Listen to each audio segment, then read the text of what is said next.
स्वस्ति श्री गणेभ्यो नमः। अयं सरस्वत्यै नमः।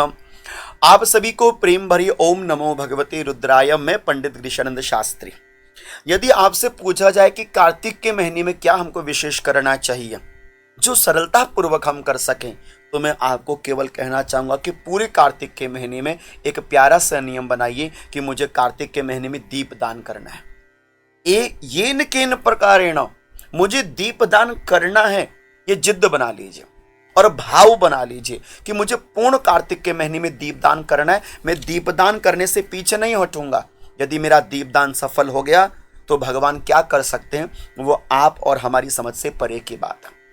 इसलिए कार्तिक के महीने में शिव के भक्तों को, शिव के साधकों को मैं चाहूंगा विशेष कार्य करना चाहिए, दीपदान। इससे बड़ा कोई दूसरा कार्य इस कार्तिक के मास में नहीं है, क्योंकि शास्त्र में लिखा हुआ है कि एकतः सर्वदानानि दीपदानानि चैकतः कार्तिके न समम प्रोक्तम दीपतो या अधिकः स्मृतः। आप एक तरफ एक तराजू के पलड़े में आपने जितना दान पुण्य किया वह रख दें, और एक तराजू के पलड़े में आप कार्तिक के महीने का दीपदान करना रख दें। क्या होगा? अंतर यह होगा कि आपके जीवन पर्यंत किए हुए दीप दान पुण्य कार्तिक के महीने में किए हुए दीपदान के आगे गौण हो जाते, छोटे हो जाते हैं। इतना महत्व है कार्तिक के महीने में दीपदान का। और जब बात आ जाए दीपदान की, और कार्तिक के महीने में यदि दीपदान शिवालय में किया जाए तो आप सोच नहीं सकते इतना अद्भुत फल हमारे शास्त्रकारों ने दिया है कि यह कुर्यात कार्तिक मासे शोभनाम दीपमालिकाम घृतेनैव चतुर्दश्याम पौर्णमासम्याम तथापि वा। जो पौर्णमासी के दिन, चतुर्दशी के दिन विशेष घृत का दीपदान कार्तिक के महीने में करता है, और संपूर्ण कार्तिक के महीने में शिवालय में जाकर यदि वो एक क्षण भी, एक समय के लिए भी, चाहे संध्या काल हो चाहे प्रातः काल हो, यदि दीपदान करके आता है तो बस ये समझ लीजिए कि कुबेर के पद के समान उसको फल की प्राप्ति हो जाती है। कुबेर का पद प्राप्त हो जाता है, मतलब कुबेर के समान सुखी हो जाता है भगवान शिव के शिवालय में दीपदान करने से। और ये बनावटी बात नहीं है। शिव महापुराण में ही एक कथा का उल्लेख है कि यज्ञदत्त नामक एक ब्राह्मण, जिनके पुत्र का नाम था गुणनिधि, वह गुणनिधि चोर था, चोरी करता था, पिता ने घर से बाहर निकाल दिया।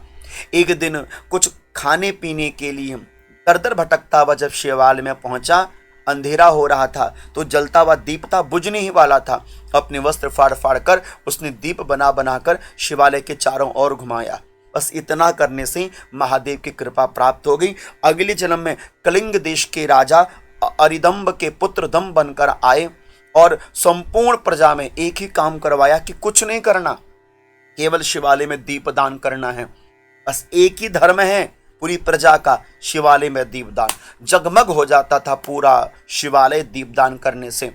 और यही दम नामक राजा अगले जन्म में कुबेर बनकर आए। भगवान ने कुबेर का पद दे दिया केवल दीपदान करने मात्र से। यदि श्रद्धा और निष्ठा पूर्वक यदि दीपदान किया जाए, सच मानिए महादेव की अद्भुत कृपा प्राप्त हो जाती है। इसलिए कार्तिक के मास में आप कुछ ना करें भले ही, लेकिन मेरे कहने पर आप दीपदान जरूर कर दीजिए। शिवालय में दीपदान कर दो, पहला। दूसरा, यदि बेलपत्री के पेड़ में शिव भक्त दीपदान कर दें, धन्य हो जाता जीवन। तो आप दो स्थानों पर शिव के साधक को दीपदान जरूर करना चाहिए। और इसी दीपदान करने मात्र से आपके समस्त संकल्प सिद्ध हो जाते हैं। तन्मे मनः शिव संकल्प मस्तु, आपके समस्त कार्य सिद्ध हो जाते हैं। इसलिए आप इस कार्तिक के मास में अवश्यमेव, जो 7 अक्टूबर से प्राप्त हो रहा है हमें 5 नवंबर पर्यंत तक, आपने अवश्यमेव इस कार्तिक मास में शिवालय में जाकर दीपदान अवश्यमेव करना चाहिए। बाकी आप अपने महादेव पर अर्पित कर दीजिए, समर्पण कर दीजिए। आपकी जीवन की बागडोर मेरे महादेव स्वयं संभालने वाले होंगे। दीपदान करने वाले के कुल में कभी कोई आंखों से अंध पैदा नहीं होता, उसके कुल खानदान में कोई दरिद्र उत्पन्न नहीं होता। निष्ठापूर्वक यदि दीपदान किया जाए, दीपदान करने के लिए आप तुलसी की काष्ठ का प्रयोग करें। तुलसी की काष्ठ के माध्यम से आप दीपदान करें। तुलसी की काष्ठ में रुई, उसको थोड़ा सा घृत या तिल के तेल में डुबोकर उसमें कपूर डालकर फिर आप उस काष्ठ को प्रज्वलित करके उससे आप दीप लगावें, दीपदान करें। पहला फल तो आपको ये प्राप्त होता है। दूसरा, आप दीपदान जो करें अपने ही दीप में करें, मिट्टी के कुछ दिए खरीद लीजिए।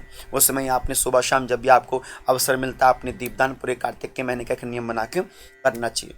तीसरा, जब आप दीपदान करें तो दीपक के नीचे कुछ पुष्प, चावल, तिल कुछ ऐसा डाल लीजिए कि दीपक को एक आसन मिल जाए और उसके ऊपर दीप रखकर फिर आपने दीप प्रज्वलित करना चाहिए। बस इस भाव के साथ आप दीपदान प्रारंभ कर दीजिए और मुझे भरोसा है कि आपका यह किया हुआ दीपदान आपको हमेशा सफलता की ओर लेकर जाएगा। आप सभी को प्रणाम, वंदन। ओम नमो भगवते रुद्राय, ओम नमो भगवते रुद्राय।